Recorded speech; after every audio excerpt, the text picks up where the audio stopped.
Welcome back. This is Tim and Julie Harris, and this is Real Estate Coaching Radio. And we've got a really cool topic that was inspired by a message we received over on Instagram from one of you.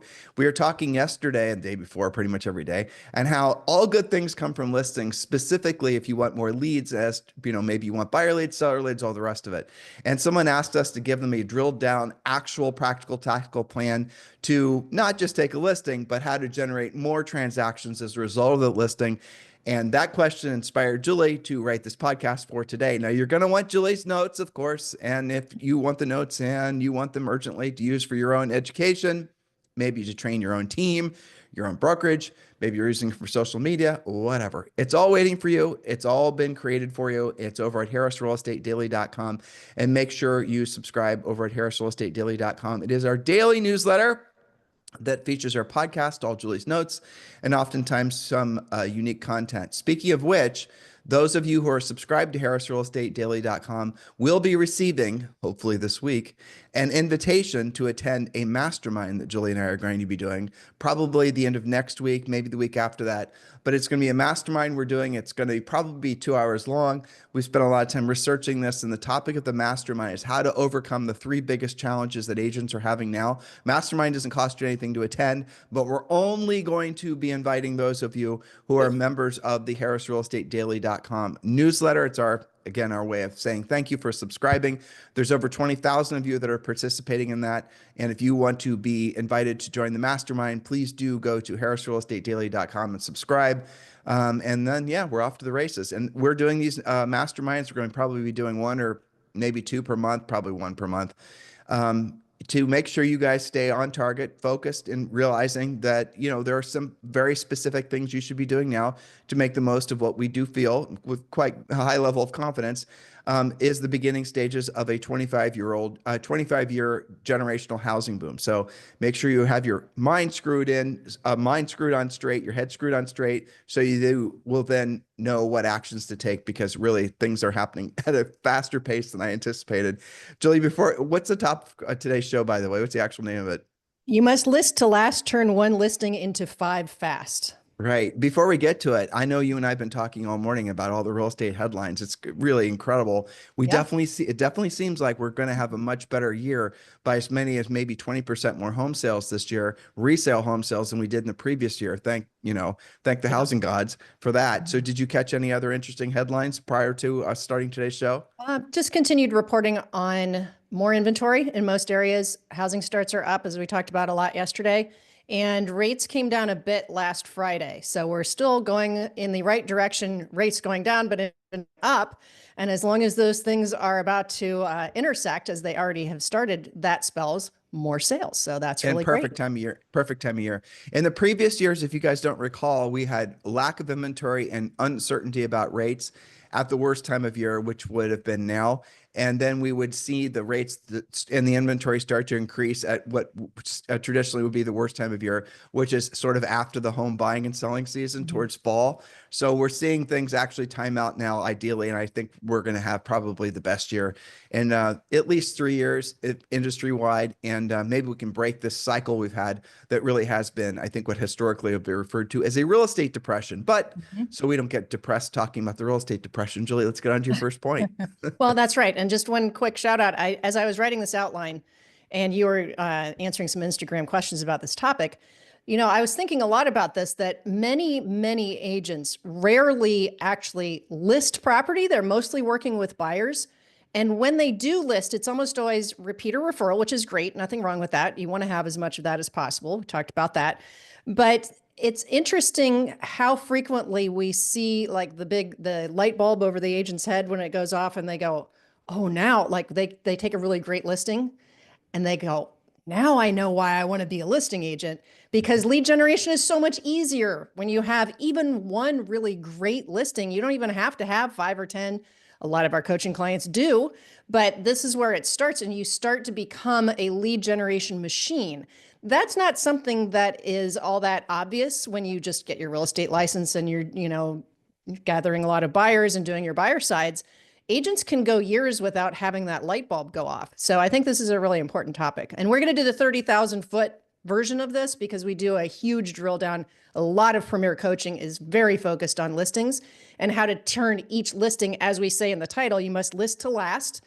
All veterans will tell you that. Turn one listing into 5 fast. You really can do that. So we're going to give you the overview on today's pod, and then our coaching clients know what to do from there. Make sense? Right. No, it does. So Julie just said it, right? Make sure you're tuning your, mental frequency into the realization that, if you really want to have leverage in real estate, you can have leverage from a team. You can leverage, passive lead generation. That'll hypothetically create some leverage for you, time leverage anyway. But the best leverage is always going to be a listing agent. And in this market right now is one of the best times, certainly in the last probably 10 years, maybe even more, to become a listing agent, simply for the fact there is so much really expired listings are happening for rent by owners or listing. You're seeing a lot of FSBOs that are not successful. You're seeing a lot of agents. And this is, unfortunately for our industry, it's the biggest opportunity. The biggest opportunity is being created because the lack of skill that agents have to price things correctly, to get prices, houses repositioned on the market, all the, lower the price, all those types of things. So whenever there's a great, like a chasm, I'll give you guys lots of examples, but one real succinct one is I did have an interesting conversation with someone in our EXP Realty group yesterday.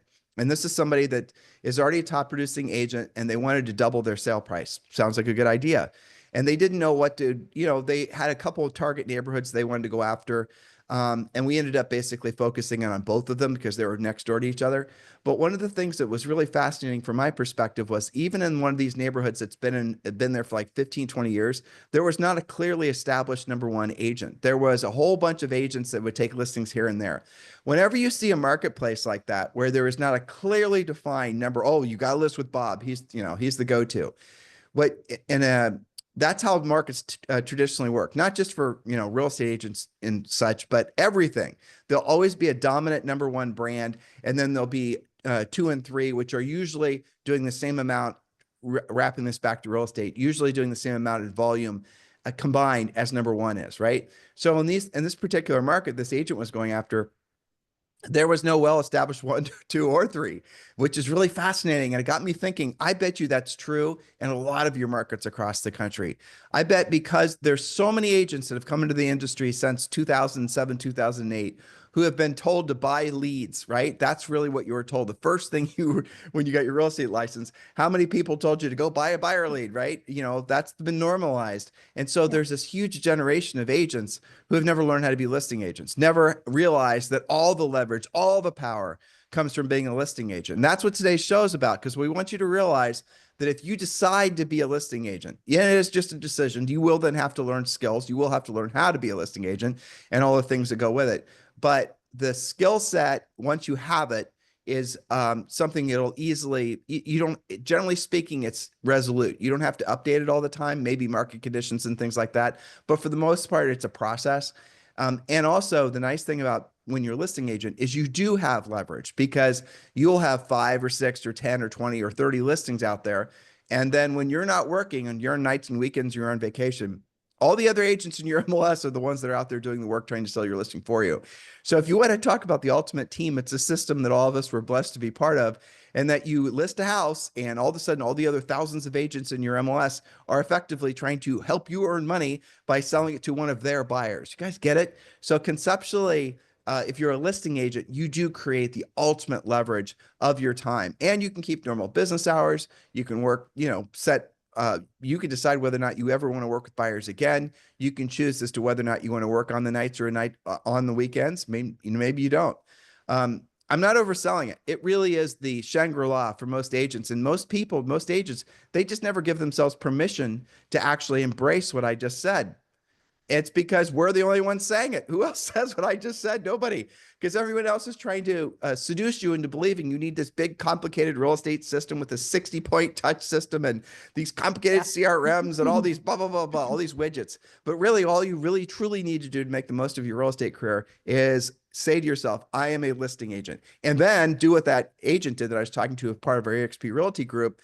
Go and find a market where the sale price is really nice, where there's not a real well-established 1, 2, or 3 agent, and then focus your energies there. The for rent by owners, the expireds, all the things we teach you in Premier Coaching. So if you guys want to talk more about joining Julie and I at EXP Realty, we strongly encourage you to do so. This is a perfect time of year to look for a brokerage upgrade. Just text me directly at 512-758-0206. If you're ready to move forward with EXP Realty and you have not yet chosen a sponsor, text me directly at 512-758-0206. Or if you have chosen a sponsor and you want Julie and I to be a co-sponsor, that works too. 512-758-0206.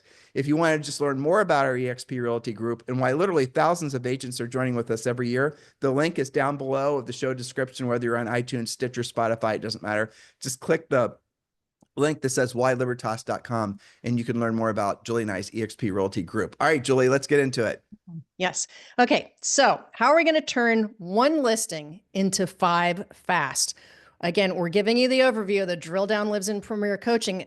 For example, point number 1, work open houses like a pro. Now, we've done podcasts about open houses. We have a big section and a system in Premier Coaching that takes you step by step. So we're not going to do that on today's pod. I'm just reminding you that on every listing, unless it's in the middle of nowhere or it's something really unusual that's just not appropriate for an open house, you really need to get to the point where every time you do an open house, let's talk, traditional open house in a neighborhood or a building where people want to live and you're going to get some traffic. Okay. Let's just accept that not every single listing is appropriate for an open house, but you said she meant not in a building. She meant in like a neighborhood, right? A building. Well, like a condo building can have good open houses if there's not too much security and, all kinds of crazy things you have to do. But the best ones are in traditional neighborhoods. Yes. So look for the least barriers to entry. That's the number one reason that open houses fail, because there's too many gates to go through, too many passcodes, too many secret handshakes, or the house is buried back in a neighborhood and the people get lost. Lack of signs. Exactly. Lack of signs. But again, Julie said it right. We're not going to talk too much about that because that's in our open house system, which is part of Premier Coaching. Sorry, Julie. Yes, but here's another aha moment for agents that don't just, think of this naturally. Some of them, open houses are not just for buyers. Open houses, remember our title, our theme here, how do you turn one listing into 5? They're not just for buyers, they're lead magnets. Show up early, stay late, talk to everyone, find out who they are. Which home in the neighborhood do they have to sell? Where are they coming from? Are they a relocating executive? Have open house scripts. You know where to get them, right? So don't just sit behind your sign-in sheet or watch a football game. A lot of agents say, oh, open houses don't work. It's not that the open house doesn't work. It's that you're not working the open house, if that makes sense. So that's point number 1. And there are some action steps here, again, for the full list, be a Premier Coaching client. Jules? Yes. I'm going to throw this in there just because it'll motivate them all to do open houses. There's been a lot of research done on how buyers go about choosing the agent that they're going to work with. And I'm going to start out with this fact that's been around forever. Most buyers in particular work with the first agent that they meet. All right. So meet as in an open house, not meet as in digitally meet. And so what happens is the buyers that are driving through an open house, as Julie just said it, are the neighbors trying to get a sense of what their house is worth, or they're the buyers that have already decided that they want to live in that particular neighborhood and they're actively looking for a house. And oftentimes they have not yet actually committed to working with an agent. They might be in a 5-agent CRM drip campaigns, but they haven't actually committed. They're not actually out there working with an agent. Otherwise, the agent would be there with them, showing them the house. There's a script we give you guys. I assume because you're coming to the open house directly, you're not working with another agent. Okay. That's part of our pre-qualification script or open house scripts. You'll learn all of these things to make sure you're not, wasting your time with folks that are already committed to somebody else. And that's fine if they are, God bless them. Right. But the moral of the story is the best buyer leads always are, or seller leads are always the ones coming through open houses. They pre-qualified themselves. They know the neighborhood they want to look in. They probably know the model that they want to live in. If it's a, production neighborhood, they're spending their afternoon, their weekday afternoon when they're not at work, not with their kids, not at the soccer field, not on a hike. They're looking at houses. That tells you something, right? In most cases, they've gotten to be that serious and they've kind of self-selected for that neighborhood. So 2 things, and again, there's a lot more to this, but the 2 most important things, if you're just having this aha moment, I got to get better at open houses, make sure you get them to sign in. There are a lot of different ways to do this. Now, in some markets, people are weird about using your iPad sign-in app. I think COVID made people weird about touching things for a while. A lot of that's dried up now, but adjust accordingly. And maybe you're not that comfortable with an open house app. That's one way to do it. If you do a sign-in book, don't just do like a legal pad sheet you ripped off. That looks kind of lazy. Do something that's nice, like a nice guest sign-in book. And what happens there is you'll have pages and pages of leads from open houses all living in one place, and it looks more professional. If you have to do the first sign-in to kind of give permission for everybody to follow up and, you know, give their email address, give their phone number, you can do that. And the third way that many of our coaching clients really like is to do a raffle. You can buy little raffle tickets where you fill out your name, your email address, your phone number, and your little raffle sign says you don't have to be present to win. It could be like it could be a Starbucks gift card. You could do several Starbucks gift cards. It could be a really popular restaurant in your town. Best way to do this is to look at your own database. Who in your list actually owns a bakery or a restaurant or something where you can now tie that person into what you're doing in real estate, right? So, and you don't have to just have one person win. The point of it is not so much who's winning. It's about gathering their information so that you then can do the next most important thing, which is following up the same evening. So that's just some basic stuff. Go ahead. Learn something from your local barista. They have a jar. In the jar, all the people working there will shove it full of $1 bills, $5 bills. Yeah. And they know that if customers walk through and there's nothing in the jar, people don't tip. If there's a bunch of money in the jar, people will throw money in. There it is. You guys have experienced that yourselves. So remember what Julie's idea with the raffle idea is a really great idea. You know, especially if you can tie it to a local business, which might be a good source of business for you as well, referrals. Mm-hmm. Look for a business as a retail storefront that you can at the very least put your business cards in, or at the very most put your home brochures in. Anyway, have a clear, you know, something, and then have them fill out a little tag, name, rank, serial number, drop it into the thing, and you're going to do a raffle at the end of the day. Now, everybody wins, by the way. And what you do is you call everyone up, you know, you tell them, thank you, don't just put them in your damn CRM, call them up, thank them for coming to your open house, and then ask them which house in the neighborhood they're thinking about selling. That's the script. Hey, this is Tim Harris with ABC Realty, with DXP Realty. Thank you for coming by our open house today. I really appreciate it and great meeting you. By the way, I forgot to ask you, which house in the neighborhood are you thinking about selling? Right? Now, what are you going to find out? 50% of them probably, depending on the price range of the house you had open, are going to have a house to sell, and you just create a bunch of listing leads. Thus, Julie's point of how to create 5 additional listings from your open houses. This is just touching the surface of the open house plan that we give you guys in Premier Coaching. And Premier Coaching is the next natural step for all of you in your businesses. Join Premier Coaching right now. Click the link below in the show description, or simply go to premiercoaching.com, and you can join Premier Coaching right now for free for the first 30 days. And that does include all access pass, your all access pass to the first level of Premier Coaching, and a daily semi-private coaching call with one of our Harris certified coaches. What do you have to lose? There's no contracts. If you don't like it after 30 days, cancel. It doesn't matter. It's fine. But why wouldn't all of you just instantly say, heck yes, I'm going to join Premier Coaching? Well, guess what? You do. Thousands of you do per year. So go to premiercoaching.com, or simply, click the link below in the show description. Julie, let's get on to point number 2. Okay. Point number 2, excuse me, door knock with purpose. Knock at least the 10-10-10 plan. That means 10 homes to the left, 10 homes to the right, and 10 across the street at a bare minimum. Many of our coaching clients do the entire neighborhood. Okay. Of my private one-on-one clients, I would say almost 100% of them have more than 30% of their current leads from doing open houses right. I think of one of my clients has 12 active leads. I know this because they use our visual whiteboard accountability system, and I see all their leads all the time, right? She's working with 12 leads. I think there's 7 of them were from different open houses. She's had 3 really great, fantastic open houses that she does all the things in our system. She gets people through the door. She gets them to sign in. She either does the raffle or the guest book sign in. She calls them the same evening. And these are really good quality leads. Every one of them, I think maybe one of them is a relocation person from LA. The rest of them have a home in the neighborhood or the competing neighborhood, and they're just switching. They're either getting on the river or off the river, getting a house with a pool or without a pool, getting something rehabbed or buying something new construction. It's all within maybe a 5-mile radius. That's what you can spin off from your open houses. So Do door knock, the 10-10-10 plan at a minimum. Invite neighbors to the open house and let them know the home just hit the market or it's a coming soon. Ask them, who do you know who would love to move to this beautiful neighborhood? And you're going to uncover homeowners who are thinking about moving. Remember our first point. Open houses aren't just to find buyers. Open houses are to create listings as well. So that's your door knocking plan. Back to you, Tim. No, that's good. And yeah, so again, this is all just more details in the in Premier Coaching. It's also worth mentioning between point 2 and 3, Julie, that they want to do a neighbors only open house. And that's an opportunity for you to go and, literally give them a nice presentation or a nice invitation.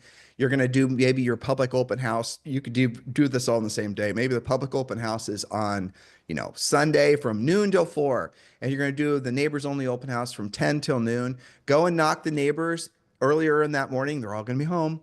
And then invite them, give them a nice little invitation. Do it, don't be lazy on any of this stuff, because most of what you're going to find are a lot of those neighbors you're inviting to your neighbors only open house. They probably won't come, but they're going to remember what you did, and you're going to have at least a higher probability of getting an opportunity to list their house, which means you're going to have to know how to list their house, which means you're going to need our listing presentation, our pre-listing pack, and all the rest of it. And that comes with Premier Coaching, all connected. But the moral of the story is this will, if you are off your duff, away from your keyboard, stop wasting time on all this, passive lead generation, and you're out there in these neighborhoods letting people know that you're here to be of service, you will be shocked what comes your way. Julie, let's go to point number 3. Point number 3, coming soon or just listed campaign. Now, there's different ways to do this. You can do postcards, texts, emails, and of course, calls. Your message is simple. I just listed a home in name of the neighborhood. Make sure you name the neighborhood or the area so that you're very specific and you're that local agent. Curious what yours might be worth? Okay, you're going to use your listing as proof that you're active, you're effective, and you're the neighborhood specialist. I'll give you a quick example. In Northern Virginia, I have a coaching client named and broker named Tammy Irby. Okay, she's had some great success doing calls with coming soons into her over 55 communities. What she has found is that those folks generally are not all over Instagram all day long or going to TikTok. She gets lots of people to pick up the phone, and there's lots of intermoving within those communities. So every time she gets a new listing or coming soon, she's making those calls. And again, you can also do, you can do some texting, but you can do some postcards. You want to let the world know that you've got a new listing coming. So that's your just listed, just sold. We get into the weeds on that, of course, in Premier as well. I'm going to give somebody who's not necessarily wanting to spend the money on this a little bit of a hall pass. Go and canvass the neighborhood and do your own door knocking round. Do the door knocking. Don't just do your DoorDash thing where you're going to stick the flyer in the door, then bail. The point is to make contacts. The point is to have conversations with folks. The point is to go out there and introduce yourself, to do the real work of real estate. That's how you actually make money in this business. If you do what everyone else does, it's going to result in what everyone else is experiencing, which last year was 71% of all agents, realtors, members of the National Association of Realtors didn't sell a house. So a lot of people are arguing, well, that accounts for people that are not, full-time in real estate or all these other things. Not all of them. It's not all of them. It adds up to 1 million agents who didn't sell a house last year. Yeah. Who did at least theoretically pay their dues. So, they're starting out underwater. Okay. Don't be part of that statistic. Point number 4, and I think that you can add some color to this because we're talking about social media here. Use social media strategically. Skip the generic new listing posts and create short, high-energy videos. Use Reels, stories, carousel posts with captions that speak directly to buyers and sellers. Thinking about making a move in 2025? Don't miss this opportunity. Boost the posts if needed, but always track your results. And here's an action step so that you don't overcomplicate this.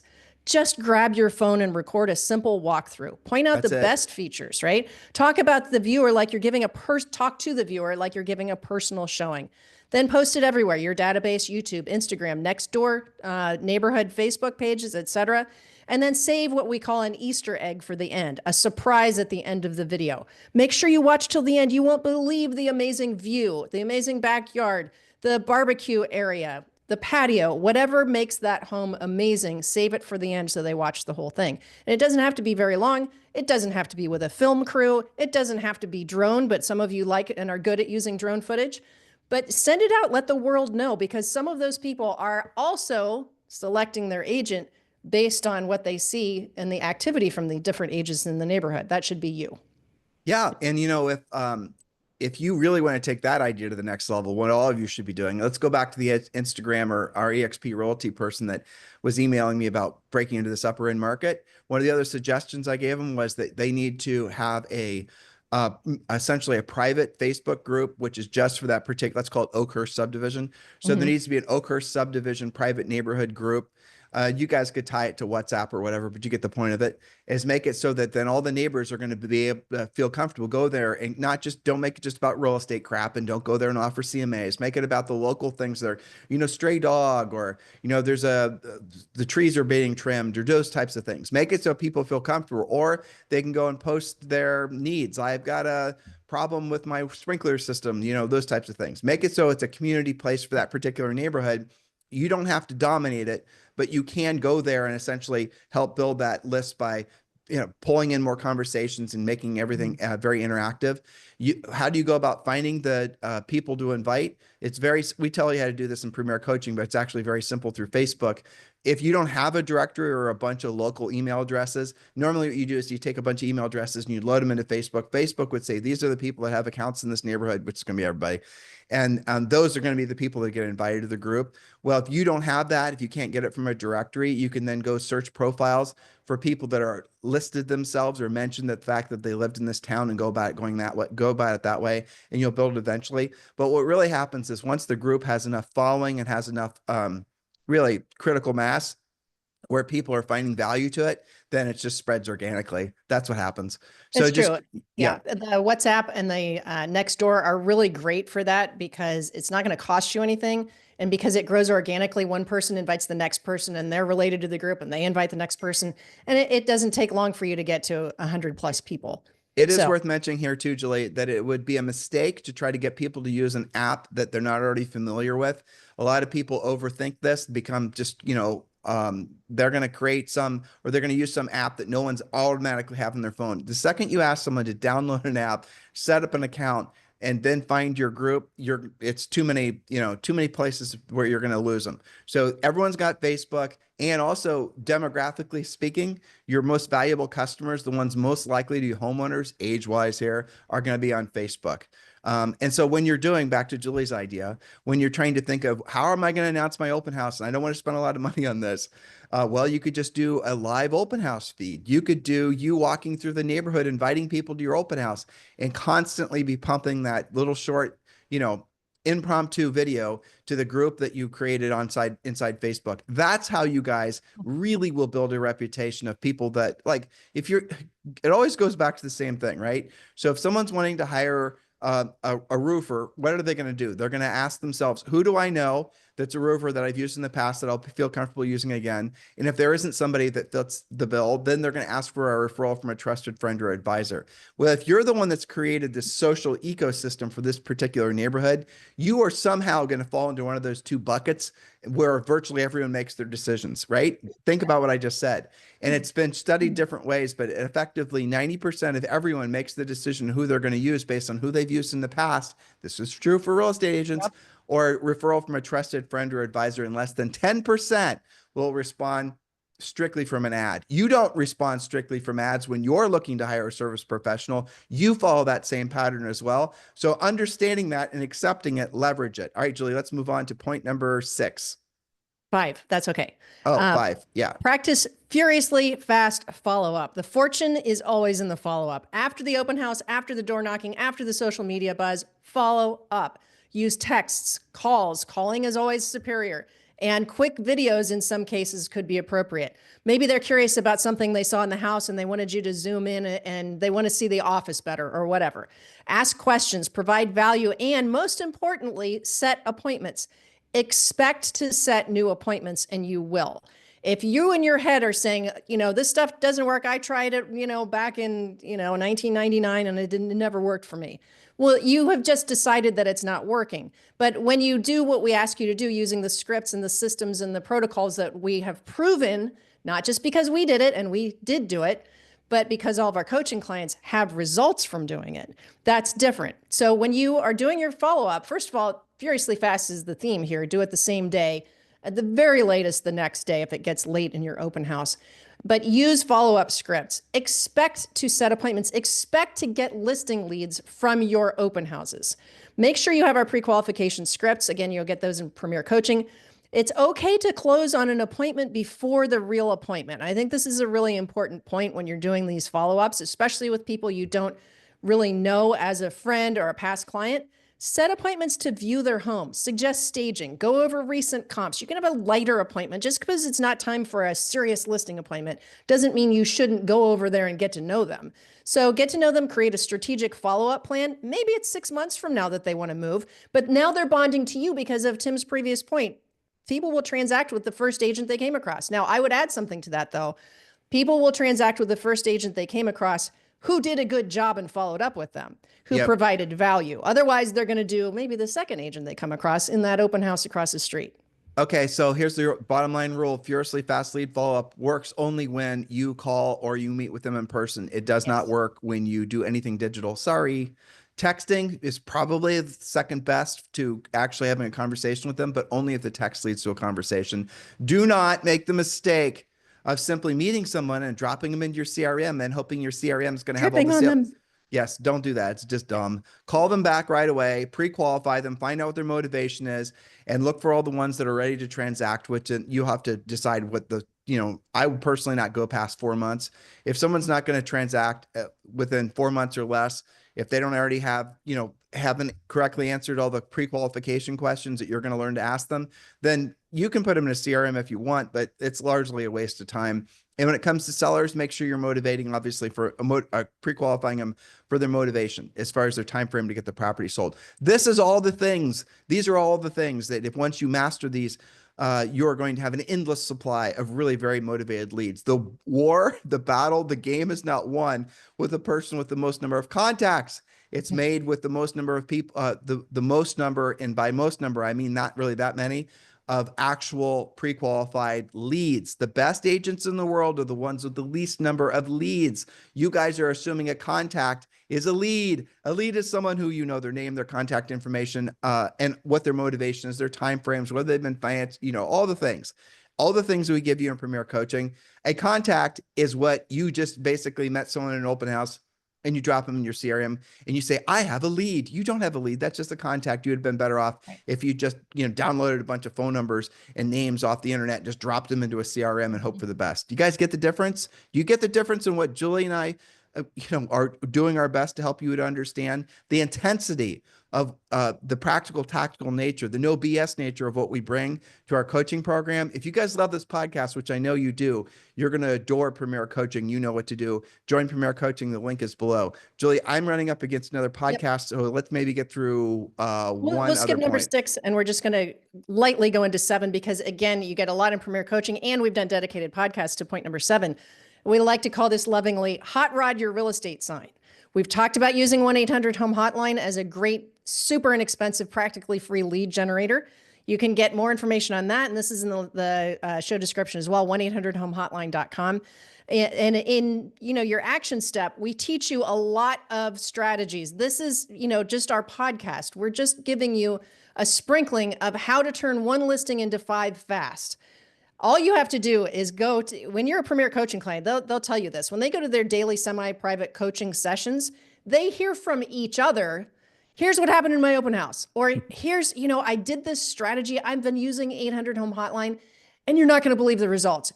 It's not just because we say so, and also because we did this. We actually sold real estate for a living at a high level.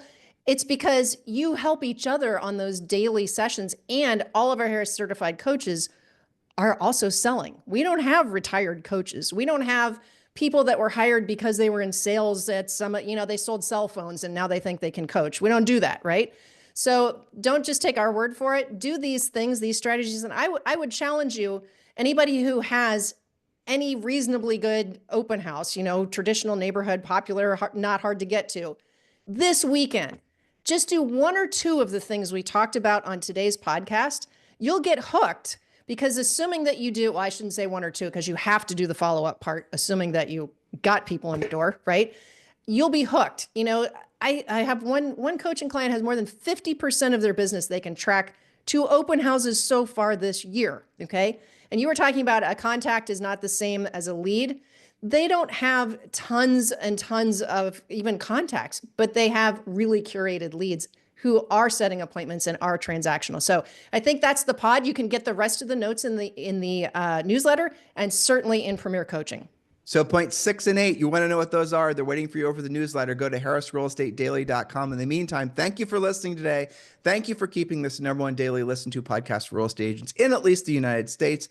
It is our pleasure and it's our honor to be able to do these shows for you every single day. This podcast, as hard as we do try, is just skimming the surface of what you learn in Premier Coaching. So your homework from today's show and every show is to go to premiercoaching.com. Have a fantastic day. We'll talk with you on the show tomorrow. Hello, thank you for having watched this video. Please remember to subscribe to our YouTube channel. That's right, and don't forget to hit that like button, leave your comments and questions below, and we will get right back with you. Thank you for watching this video, and remember to watch the next one. You're gonna love that one.